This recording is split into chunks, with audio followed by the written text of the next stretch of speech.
Mesdames, Messieurs, bonsoir à toutes et à tous. Des initiatives se multiplient en faveur de la préservation de la paix et de la stabilité au Burkina. Appel dans ce sens de la communauté Santé-Jidjo, de leaders politiques du Burkina et de la FEDABC.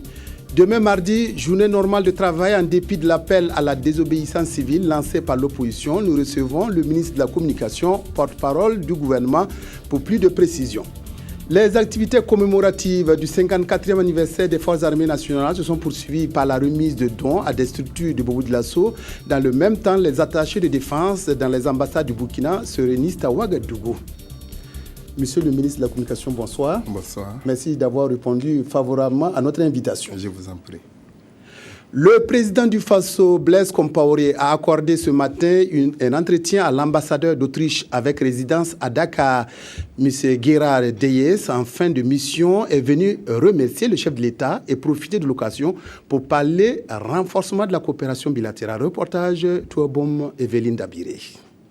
En fin de mandat, Gérard Deyes, ambassadeur d'Autriche au Burkina, est venu faire ses adieux au président du Faso, de même que les bilans de ses 4 années d'accréditation, un bilan qu'il juge positif. J'ai fait mes adieux et donc on a eu un échange très amical et monsieur le président était très aimable pour me donner des informations sur la région et tout ce qui se passe au pays. L'Autriche a une très longue coopération avec le Burkina, comme vous le savez. Nous avons aussi un bureau de coopération ici.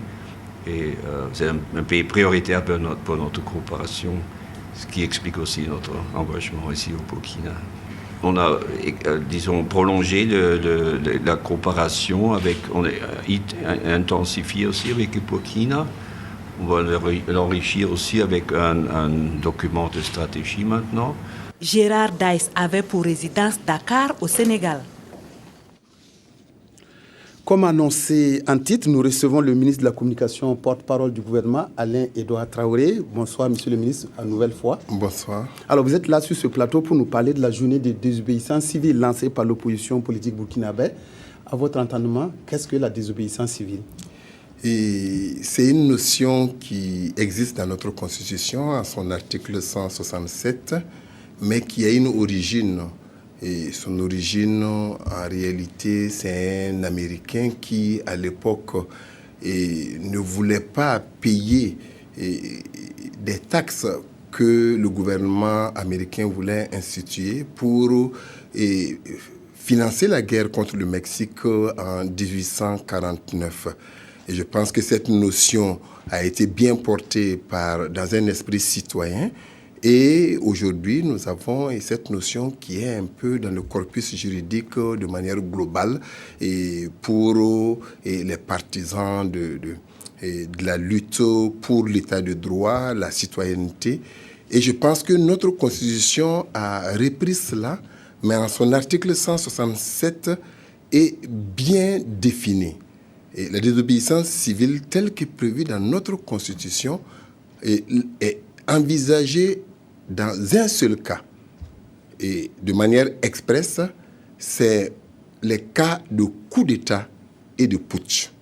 Et ce qui n'est pas le cas en l'espèce, mais qu'à cela ne tienne, voilà un peu ce que c'est que la désobéissance civile.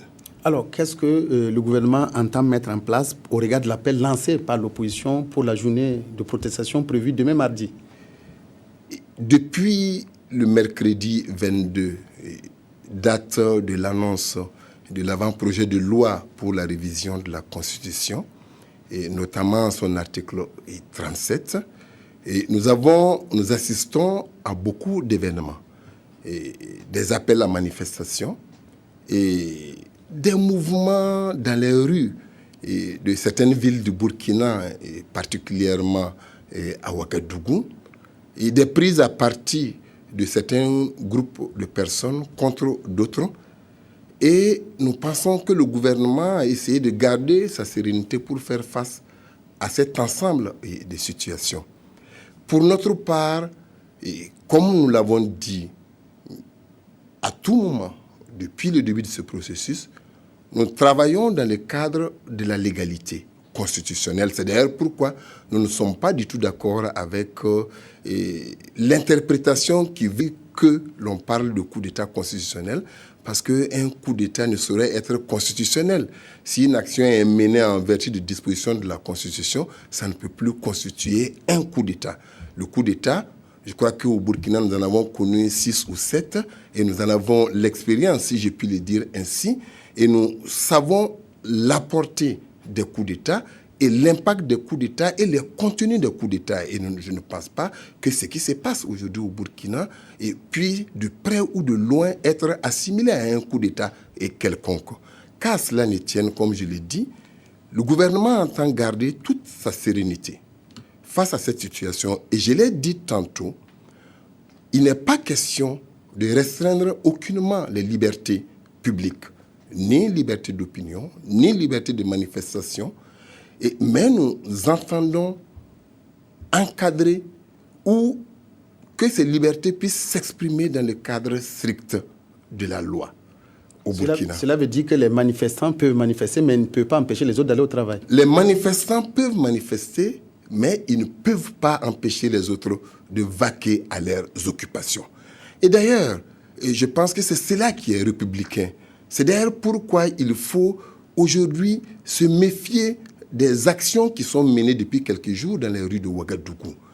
Et profiter, saluer l'action du chef de file de l'opposition à laquelle nous avons assisté cet après-midi. Je pense que vous avez suivi le maire de la commune de Ouagadougou qui est passé sur vos antennes au 13h15 et qui a expliqué que la manifestation est envisagée cet après-midi par une leader de partis politiques pour des femmes ne pouvait pas avoir lieu parce que les procédures de demande n'avaient pas été respectées.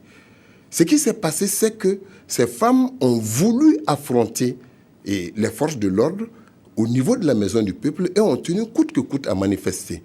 Et nous avons assisté à l'arrivée en personne du chef de file de l'opposition qui allait discuter avec les forces de l'ordre pour leur demander de ne pas disperser la manifestation à coups de violence et aller lui-même discuter avec les femmes pour dire qu'on est dans un état de droit et que si on ne respecte pas les règles, je pense que personne n'est gagnant dans cette histoire. Et donc, je voudrais appeler les populations à ne pas céder à la violence. Dans la violence, certains vont régler des comptes et d'autres vont se défouler. Mais in fine, comme disent les juristes, ce serait la désolation pour notre pays. Nous chérissons tant la paix au Burkina pour éviter que des groupes de personnes ne puissent quasiment créer le désordre. Et c'est un appel que nous profitons de lancer par rapport à tout ce à quoi nous avons assisté ces derniers jours dans la ville de Ouagadougou et dans quelques autres villes du Burkina Faso. Pour la journée de demain, nous disons que les services publics fonctionneront normalement. Les commerces fonctionneront normalement. Le gouvernement a pris toutes les dispositions pour garantir la sécurité des personnes et des biens. A pris toutes les mesures pour élever le niveau de sécurité pour faire face à cette situation. Nous sommes totalement rassurés par l'attitude que nous saluons parce qu'elle est d'une très grande hauteur de vue du chef de file de l'opposition. Et nous sommes totalement rassurés par rapport à la conduite de sa manifestation de demain pour laquelle il a pris soin de respecter toutes les procédures. Nous le connaissons, nous connaissons son hauteur de vue par rapport aux questions républicaines. Nous saluons et nous voulons demander à toutes les personnes qui souhaitent prendre part à ces activités de se démarquer de ceux qui font des appels à la violence pour pouvoir créer la désolation dans notre pays. Merci beaucoup, Monsieur le ministre, pour cet appel, j'allais dire, sensible pour que la paix, la stabilité, la sérénité, la quiétude, en tout cas, soient préservées au Burkina Faso au profit de la majorité. Une dernière chose, nous avons assisté cet après-midi justement à des bousculades au niveau des stations, au niveau des magasins pour faire des stocks de sécurité. Nous disons que ce n'est pas utile. Et justement, c'est cette euphorie qui est recherchée par certaines personnes.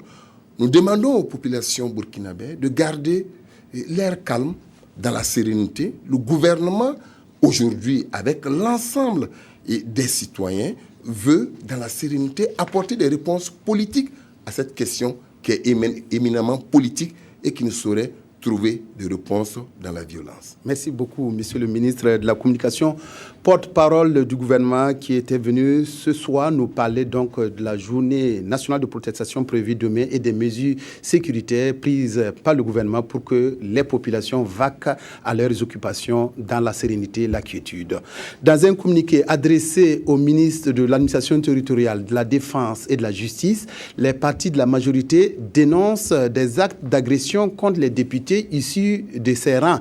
Des individus se sont rendus au domicile de certains élus pour proférer des menaces. Selon le coordinateur des partis de la majorité, Assimi Kwanda, ces faits constituent des actes attentatoires à l'inviolabilité du domicile et la liberté du député dans l'exercice de ses prérogatives constitutionnelles. Il invite par conséquent les ministres à prendre les mesures en vue de préserver l'intimité des députés de la majorité, la sécurité de ses représentants du peuple et la tranquillité à laquelle les populations ont droit. Cela dit, la Fédération associative pour la paix et le progrès avec Blaise Compaoré, FEDABC, organise à partir du 30 octobre une série d'activités pour soutenir les actions du président du Faso. La Fédération a expliqué au cours d'une conférence de presse qu'elle était satisfaite de l'inscription du projet de loi sur la révision de la Constitution à l'ordre du jour de l'Assemblée nationale. Reportage Olopoda.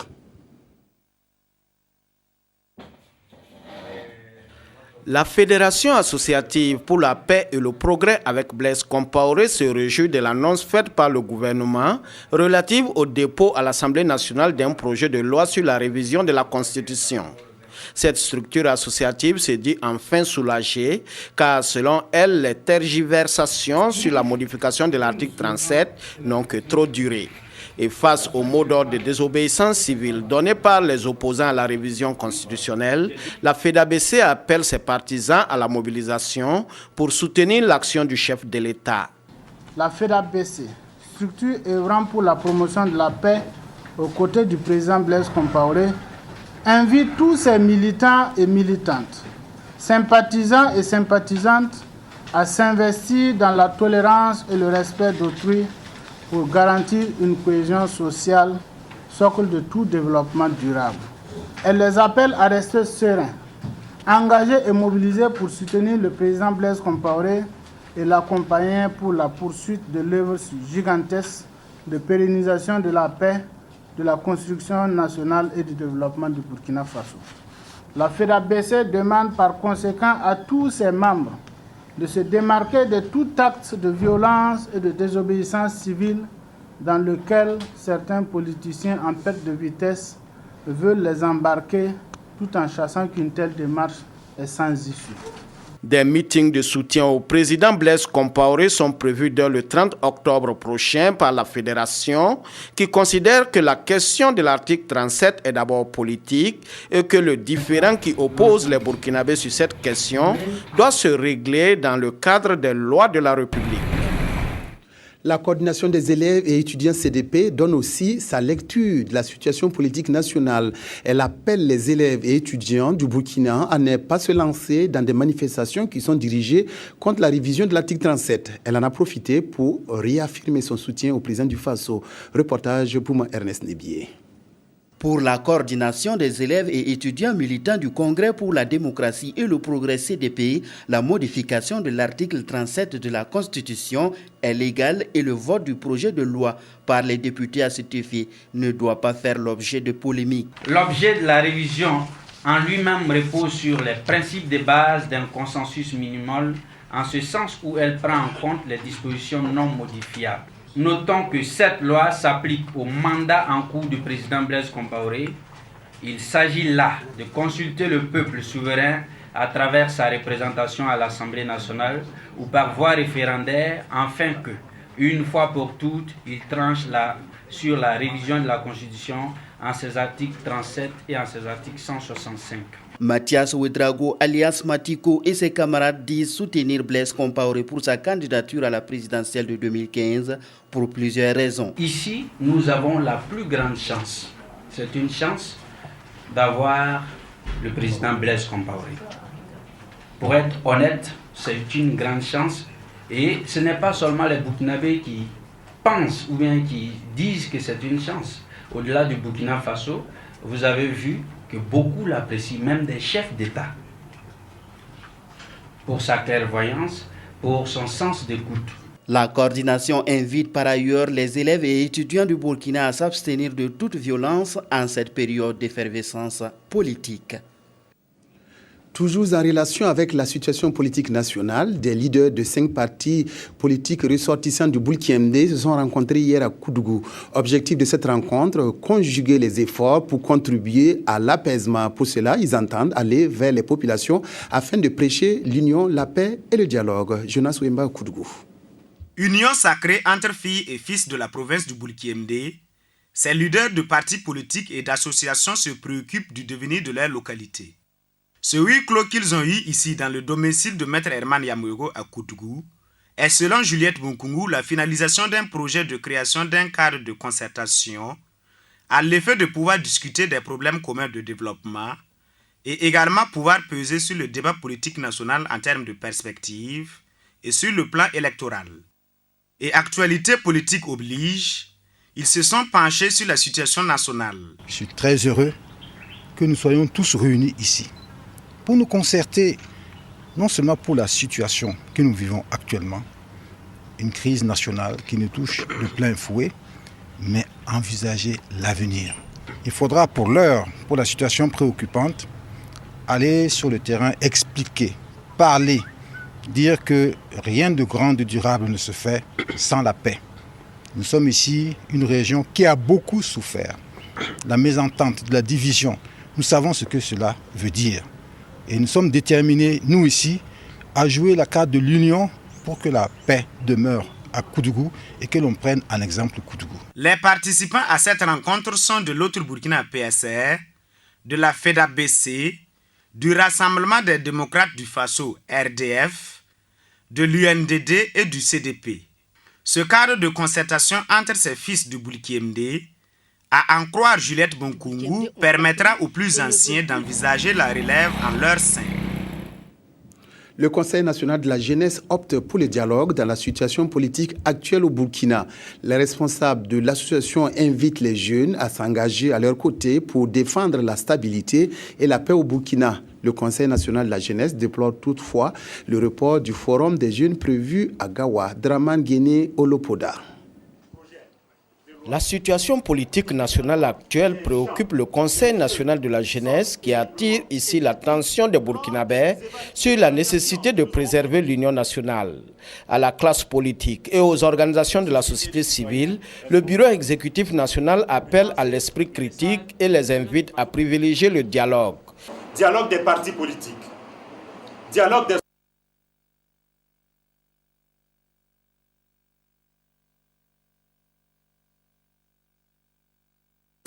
par la voie des urnes. Dans tous les cas de figure, les Burkinabés continueront de se parler. Au cours de cette conférence de presse, les jeunes ont déploré le report du 7e forum des jeunes qui devrait se tenir à Gawa.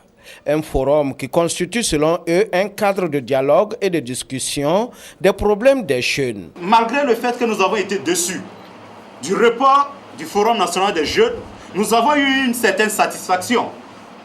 Pourquoi ? Parce que les conditions d'organisation de ce forum n'allaient pas dans la droite ligne de ce qui avait été dit lors de l'évaluation que nous avons fait des 6 forums passés. Mieux encore, le forum de cette année s'inscrivait dans un thème: autonomisation et responsabilisation des jeunes, état des lieux et perspectives. Pour nous, c'est très important. Qu'à cela ne tienne, le Bureau exécutif national du Conseil national de la jeunesse invite l'ensemble des jeunes burkinabés à s'engager à ses côtés pour défendre la paix et la stabilité, gage d'un développement durable. La communauté de Santé-Jidio s'investit pour la paix au Burkina et dans le monde. Le mouvement a initié 3 jours durant une série d'activités placées sous le signe de la rencontre des religions pour la paix.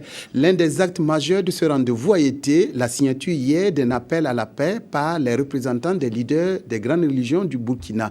Aruna Mare, Adama Koulibaly, reportage. La paix n'est pas un mot, mais un comportement, a dit un homme de paix. Et c'est pour promouvoir la paix que les leaders des grandes religions du Burkina ici représentés ont signé dimanche un appel de paix. Sur les lignes de cette déclaration, l'on peut retenir que le dialogue est le remède au conflit, il soigne les blessures, rend possible l'avenir. La signature de l'appel de paix est une idée du mouvement Sant-Egidio. Ces responsables religieux ont pris leur responsabilité aussi en venant à réaffirmer vraiment devant tout le peuple ici à Ouaga la responsabilité qu'ils ont de promouvoir aussi la paix. C'est en octobre 1986 que le pape Jean-Paul II a initié une rencontre des grandes religions pour la paix. Ce dialogue interreligieux vise à consolider la paix autour des valeurs humaines. Pour nous, c'est un devoir pour chaque citoyen de prier pour la paix.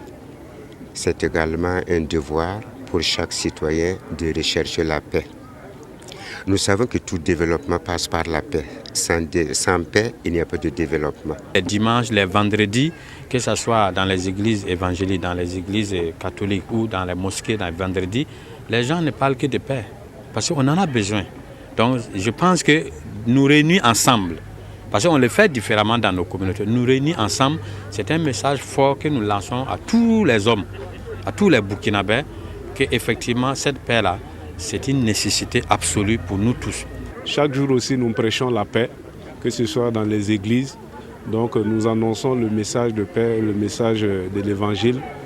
Alors c'est pour cela que nous voulons encourager les frères, toutes les communautés, vraiment à s'inscrire dans la logique de la paix, qui est vraiment une valeur commune. Et pour que la paix rayonne au Burkina Faso et partout ailleurs, les leaders religieux ont allumé le chandelier de la paix. Les tout-petits ont reçu à l'occasion des exemplaires de l'appel de paix afin d'entretenir aussi longtemps que possible la flamme de la paix. Les membres du bureau de la Ligue patriotique pour le développement du Burkina ont été installés hier à Ouagadougou. D'une trentaine de membres, ce bureau aura pour tâche de véhiculer le message de cette organisation qui se réclame de la société civile et qui est décidée à préserver la paix à travers la cohésion et la solidarité. Adama Koulibaly. 32 membres, c'est le nombre qui compose le bureau national de la Ligue patriotique pour le développement du Burkina. Officiellement installé ce 26 octobre dans l'enceinte du Palais de la Culture Jean-Pierre Guingané, ce bureau se fixe comme credo, travailler pour la stabilité et la paix au Burkina Faso. L'objectif que nous visons, c'est que la paix et la stabilité règnent au Burkina. Vous n'êtes pas sans ignorer que, vu les trépiditudes actuelles de ce pays, il faut bien que les gens, en tout cas, qui veulent vraiment la paix, essaient de se réunir pour apporter leur petite touche. Et pour atteindre ces objectifs, une série d'activités sont au programme pour expliquer la vision de cette organisation. Nous allons passer à la sensibilisation de la population à travers des rencontres d'échange, amener les gens, en tout cas des républicains, amener les gens à comprendre le bien fondé de la paix. Et nous allons passer des films de sensibilisation. En tout cas, nous avons beaucoup de projets. Après cette étape officielle d'installation, le bureau va s'atteler au maillage du territoire national à travers la mise en place de sections dans toutes les provinces. La Ligue se définit comme une organisation de la société civile. Rencontre à Ouagadougou des attachés de défense du Burkina dans les différentes représentations diplomatiques. Cette concertation devrait leur permettre de se ressourcer et de communier avec la haute hiérarchie militaire sur des questions d'intérêt majeur. Ces retrouvailles prévoient également des sorties de terrain pour visiter de grands projets comme par exemple Bagrépol. Moumouni Soubega. Ils sont tous des représentants de l'institution militaire du Burkina dans le monde. De retour au Bercail, ces attachés de défense entendent se ressourcer et se mettre au parfum des grandes évolutions opérées au sein des forces armées nationales. Les forces armées nationales ont bénéficié de l'ensemble des pays amis d'environ 212 places de formation au profit de 84 officiers, 73 sous-officiers et 55 militaires durant.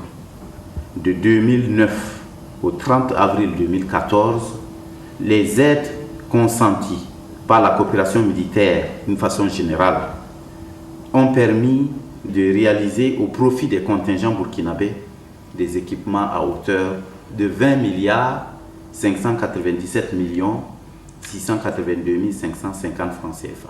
Cette importante progression dans la promotion de la coopération militaire avec les pays amis et autres organisations internationales est le fruit de la ferme volonté du président du Faso, son Excellence M. Blaise Compaoré, chef suprême des Forces armées nationales, ministre de la Défense nationale et des anciens combattants, de faire de la coopération militaire un axe majeur de notre diplomatie. À cette 6e rencontre biennale des attachés de défense, plusieurs projets innovants ont été annoncés. La dernière visite du président du Faso en République de Chine-Taïwan, les échanges entre les deux chefs d'État ont laissé entrevoir la volonté des autorités taïwanaises d'apporter leur appui au ministère de la Défense nationale et des anciens combattants pour la réalisation de projets majeurs suivants: acquisition de moyens de transport stratégiques, construction d'un centre de formation aux opérations de soutien à la paix, construction d'un stand de tir sécurisé, acquisition d'un hôpital de campagne niveau 2. Nous avons actuellement un projet, en accord avec le ministère des Affaires étrangères et de la coopération régionale, l'ouverture d'autres missions militaires, notamment en Algérie, en Inde, au Brésil, en Afrique du Sud et en Turquie. Ces attachés de défense mettront à profit cette rencontre pour prendre part aux festivités du 54e anniversaire des Forces armées nationales et visiter des projets majeurs comme Bagré-Paul, Samandeni et l'aéroport de Doncin.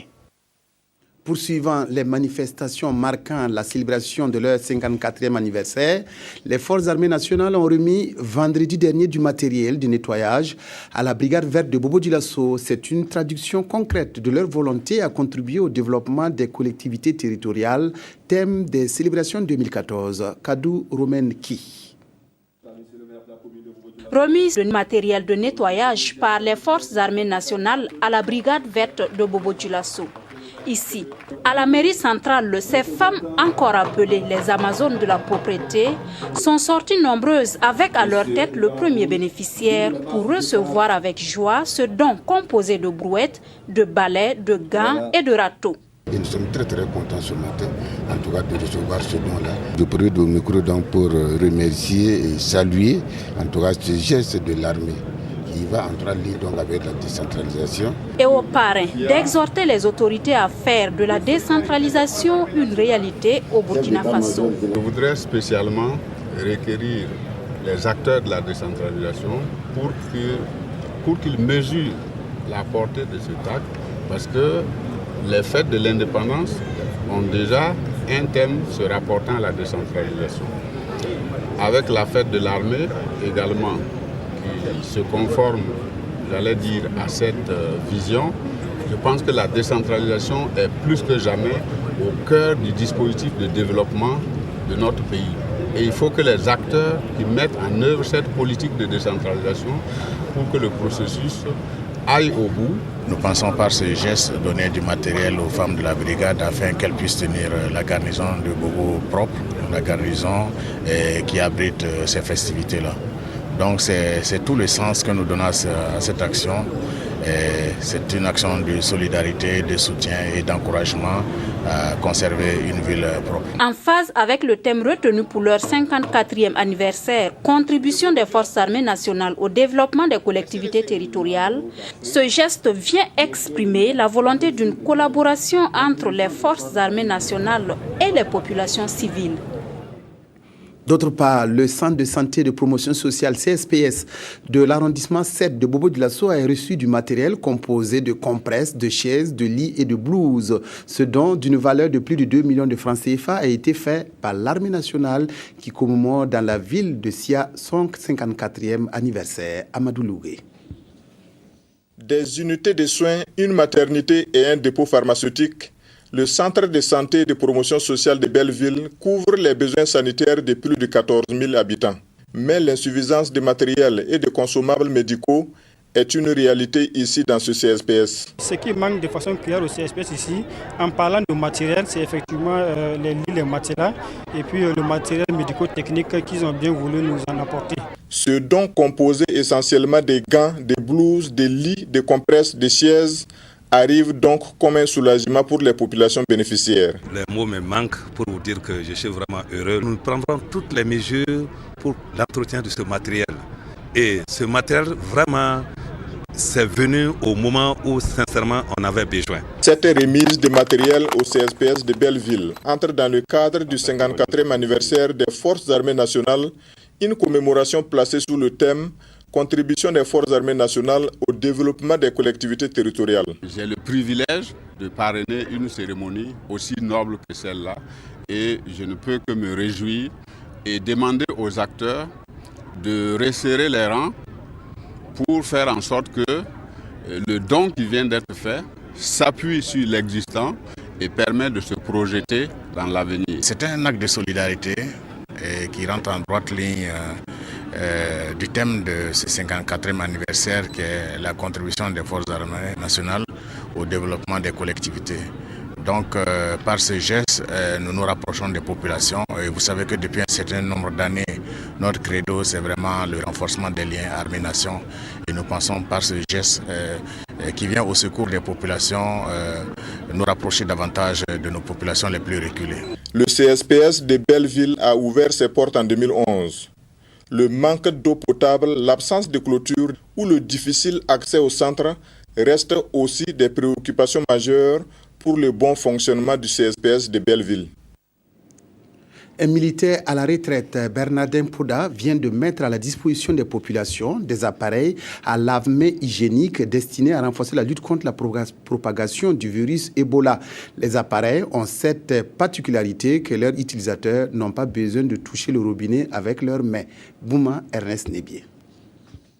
Les appareils servent à l'utilisateur du savon et de l'eau par commande des pédales à l'aide des pieds. Ils permettent également au personnel médical de se désinfecter après consultation ou examen des patients à l'aide d'un désinfectant pulvérisé par ce désinfecteur électrique. C'est en suivant les informations à la TNB que j'ai vu le personnel médical qui examinait un malade en provenance de Côte d'Ivoire. Et les moyens qu'ils utilisaient étaient vraiment à la limite, ça révoltait. J'ai vu qu'ils utilisaient les bouilloires avec des sachets plastiques attachés aux mains. En plus, quand ils lavent, il y a 2 personnes. Donc tout ça, ça multiplie les risques de contamination. Et c'est pour ça qu'immédiatement, c'était au mois en mi-septembre. Et je me suis immédiatement dessiné et je suis parti vers les soudeurs pour le réaliser. Ça va contribuer efficacement, en tout cas à lutter contre la propagation du virus de l'Ebola. Voilà. Et je crois que ça va aller même au-delà des frontières.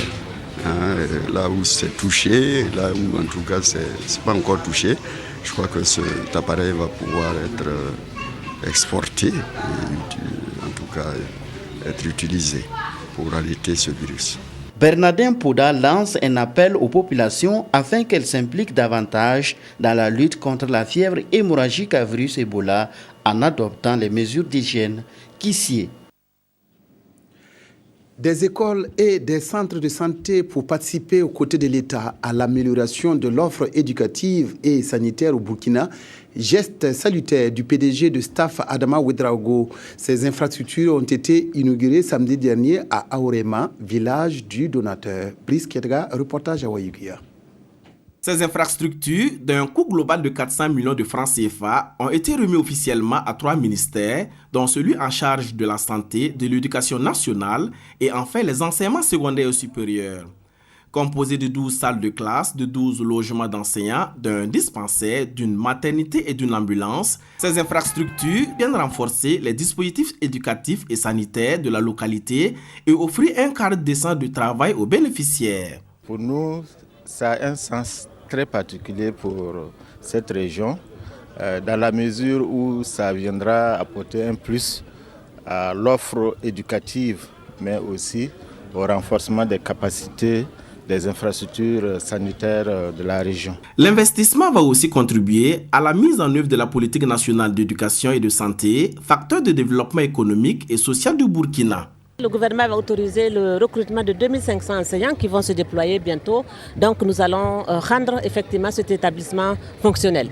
On a déjà pris l'engagement d'affecter des enseignants de mathématiques, de sciences, de SVT aussi et de français à ce niveau-là. Cette initiative nous tenait vraiment à cœur et nous remercions l'État de nous avoir donné l'autorisation pour sa réalisation. Notre objectif, c'était de permettre aux enfants d'avoir des classes, aux populations d'avoir des cadres de santé. Car pour nous, tout commence par la santé. Le joyau, qui comporte des unités essentielles de prise en charge sanitaire et pédagogique, doit bénéficier cependant d'un grand soin pour son bon fonctionnement. Il est souhaitable et souhaité que les bénéficiaires, les populations viennent ensemble pour entretenir ces infrastructures pour que ça dure le plus longtemps possible. Qu'on n'ait pas à mettre de l'argent d'ici là. Cette cérémonie s'est ponctuée par une série de remises de matériel et de certificats de reconnaissance et une campagne de sensibilisation sur les méthodes de prévention contre la maladie à virus Ebola. Une étude sur l'amélioration du financement de la protection sociale dans le budget de l'État a été menée par le comité d'analyse et de recherche syndicale du Burkina. Les résultats de cette étude ont été partagés par les responsables du CAR vendredi dernier avec les journalistes. On retiendra notamment que les interventions du gouvernement dans la promotion et la protection sociale sont insuffisantes et sont exécutées de manière dispersée. Sie Sylvestre. Des conclusions de l'étude sur le financement de la protection sociale au Burkina Faso dans le budget de l'État, menée et restituée par le comité d'analyse et de recherche syndicale CARES, il ressort qu'il y a une volonté politique en la matière à travers le programme national de protection sociale issu de la SCAD et l'assurance maladie universelle. L'étude souligne cependant que les interventions du gouvernement sont mal conduites. Les interventions du gouvernement dans la promotion et la protection sociale se font de façon dispersée, et même par des ministères et institutions qui n'ont aucun lien avec la problématique. Il en résulte que les secteurs sociaux font l'objet d'activités lucratives comme l'enseignement et la santé, ou livrés à la merci des subventions et dons de bonne volonté extérieure. Malgré le soutien des partenaires extérieurs, les résultats se font toujours attendre, car en plus des moyens limités, il ressort un manque de coordination des interventions, une multiplicité d'intervenants et un manque de suivi et d'évaluation. Conséquence, toujours selon l'étude, l'État burkinabé n'arrive ni à assurer, ni à créer les conditions pour assurer aux citoyens une protection sociale conforme à la Déclaration universelle des droits de l'homme. Le CARES reste cependant convaincu que l'émergence du Burkina Faso dépend de ses capacités politiques et économiques à financer la protection sociale. La mise en œuvre d'une bonne protection sociale réduit la pauvreté, contribue à rendre la croissance plus favorable aux pauvres, préserve la cohésion sociale et la stabilité d'un pays. C'est pourquoi des efforts doivent être développés pour mieux appréhender les besoins des populations en matière de protection sociale, en prenant en compte les avis des organisations syndicales et de la société civile. Il faut qu'on arrive à considérer la protection sociale comme un investissement et non comme une forme de secours, car une meilleure protection sociale est condition d'un développement intégré. L'étude a débouché sur des recommandations. Il s'agit entre autres de l'augmentation des ressources allouées aux ministères dits sociaux, la mise en place d'une fiscalité appropriée pour le financement de la protection sociale, de même que la désignation des ministères chefs de file pour les programmes et projets de protection sociale. Le comité d'analyse et de recherche sociale entend mettre les résultats de son étude à la disposition des autorités, des populations et surtout des syndicats qui devront s'en servir comme argument pour accompagner leurs doléances. Burkina, je suis ton fils et je serai là demain. C'est ainsi que s'achève cette édition.